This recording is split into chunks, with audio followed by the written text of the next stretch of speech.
The Carnivore by Katherine MacLean, a.k.a. G.A. Morris. The beings stood around my bed in airsuits like ski suits, with globes over their heads like upside-down fishbowls. It was all like a masquerade, with odd costumes and funny masks. I know that the masks are their faces, but I argue with them and find I think as if I'm arguing with humans behind the masks. They're people. I recognize people and whether I'm going to like this person or that person by something in the way they move and how they get excited when they talk. And I know that I like these people in a motherly sort of way. You have to feel motherly toward them, I guess. They all remind me of Ronnie, a medical student I knew once. He was small and round and eager. You had to like him, but you couldn't take him very seriously. He was a pacifist. He wrote poetry and pulled it out to read aloud at ill-timed moments, and he stuttered when he talked too fast. They are like that, all fright and gentleness. I am not the only survivor, they have explained that, but I am the first they found and the least damaged, the one they have chosen to represent the human race to them. They stand around my bed and answer questions, and are nice to me when I argue with them. All in a group, they look halfway between a delegation of nations and an ark, one of each, big and small, thick and thin, 4 arms or wings, all shapes and colors in fur and skin and feathers. I can picture them in their UN of the universe, making speeches in their different languages, listening patiently without understanding each other's different problems, boring each other and being too polite to yawn. They are polite, so polite I almost feel they're afraid of me, and I want to reassure them. But I talk as if I were angry, I can't help it, because if things had only been a little different. Why couldn't you have come sooner? Why couldn't you have tried to stop it before it happened, or at least come sooner afterward? If they had come sooner to where the workers of the Nevada power pile starved slowly behind their protecting walls of lead, if they had looked sooner for survivors of the dust with which the nations of the world had slain each other, George Craig would be alive. He died before they came. He was my co-worker, and I loved him. We had gone down together, passing door by door the automatic safeguards of the plant, which were supposed to protect the people on the outside from the radioactive danger from the inside. But the danger of a failure of politics was far more real than the danger of failure in the science of the power pile, and that had not been calculated by the builders. We were far underground when the first radioactivity in the air outside had shut all the heavy, lead-shielded automatic doors between us and the outside. We were safe. And we starved there. Why didn't you come sooner? I wonder if they know or guess how I feel. My questions not questions, but I have to ask them. He is dead. I don't mean to reproach them, they look well-meaning and kindly, but I feel as if somehow, knowing why it happened, could make it stop, could let me turn the clock back and make it happen differently. If I could have signaled them so that they would have come just a little sooner. They look at one another, turning their funny-face heads uneasily, moving back and forth, but no one will answer. The world is dead. George is dead. That thin, pathetic creature with the bones showing through his skin that he was when we sat still at the last, with our hands touching, thinking there were people outside who'd forgotten us, hoping they would remember. We didn't guess that the world was dead, blanketed in radiating dust outside. Politics had killed it. These beings around me, they had been watching, seeing what was going to happen to our world, listening to our radios from their small settlements on the other planets of the solar system. They had seen the doom of war coming. They represented stellar civilizations of great power and technology, and with populations that would have made ours seem a small village. They were stronger than we were, and yet they had done nothing. Why didn't you stop us? You could have stopped us. A rabbity one who is closer than the others backs away, gesturing politely that he is giving room for someone else to speak. But he looks guilty and will not look at me with his big round eyes. I still feel weak and dizzy. It's hard to think, but I feel as if they're hiding a secret. A doe-like one hesitates and comes closer to my bed. We discussed it. We voted. It talks through a microphone in its helmet, with a soft lisping accent that I think comes from the shape of its mouth. It has a muzzle and very soft, dainty, long, nibbling lips, like a deer that nibbles on twigs and buds.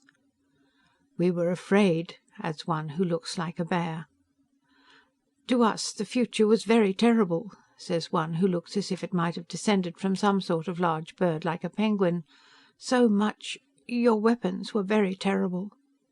Now they all talk at once, crowding about my bed, apologizing. So much killing, it hurt to know about, but your people didn't seem to mind. We were afraid. And in your fiction, the doe-like one lisped, I saw plays from your amusement machines which said that the discovery of beings in space would save you from war.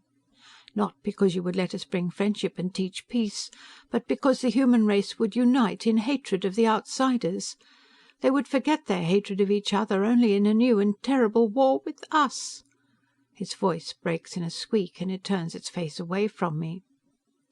You were about to come out into space. We were wondering how to hide. That is a quick-talking one, as small as a child. He looks as if he might have descended from a bat. Grey silken fur on his pointed face, big night-seeing eyes and big sensitive ears, with a humped shape on the back of his air-suit which might be folded wings. We were trying to conceal where we had built, so that humans would not guess we were near and look for us. They are ashamed of their fear, for because of it they broke all the kindly laws of their civilizations, restrained all the pity and gentleness I see in them, and let us destroy ourselves. I am beginning to feel more awake and to see more clearly, and I am beginning to feel sorry for them, for I can see why they are afraid. They are herbivores. I remember the meaning of shapes. In the paths of evolution there are grass-eaters and berry-eaters and root-diggers. Each has its functional shape of face and neck, and its wide, startled-looking eyes to see and run away from the hunters. In all their racial history they have never killed to eat.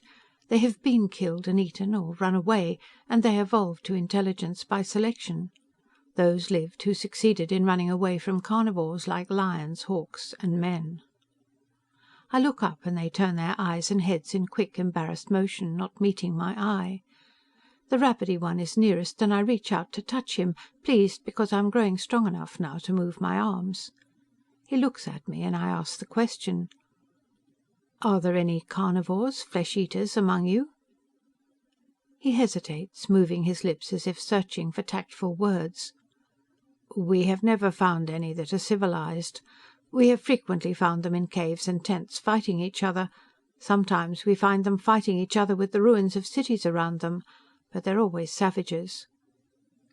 The bear-like one said heavily, "It might be that carnivores evolve more rapidly and tend toward intelligence more often, for we find radioactive planets without life, and places like the place you call your asteroid belt, where a planet should be, but there are only scattered fragments of planet, places that look as if a planet had been blown apart. We think that usually—" he looked at me uncertainly, beginning to fumble the words, "we think—" "Yours is the only carnivorous race we have found that was civilized, that had a science and was going to come out into space," the doe-like one interrupted softly. "We were afraid." They seemed to be apologizing. The rabbity one, who seems to be chosen as the leader in speaking to me, says, "We will give you anything you want, anything we're able to give you." They mean it. We survivors will be privileged people, with a key to all the cities, everything free. Their sincerity is wonderful, but puzzling. Are they trying to atone for the thing they feel was a crime, that they allowed humanity to murder itself, and lost to the galaxy the richness of a race? Is this why they're so generous? Perhaps, then, they will help the race to get started again. The records are not lost. The few survivors can eventually repopulate Earth. Under the tutelage of these peaceful races, without the stress of division into nations, we will flower as a race. No children of mine to the furthest descendant will ever make war again. This much of a lesson we have learned. These timid beings do not realize how much humanity has wanted peace. They do not know how reluctantly we were forced and trapped by old institutions and warped tangles of politics to which we could see no answer. We're not naturally savage. We're not savage when approached as individuals. Perhaps they know this, but are afraid anyhow. Instinctive fear rising up from the blood of their hunted, frightened forebears. The human race will be a good partner to these races. Even recovering from starvation as I am, I can feel in myself an energy they do not have.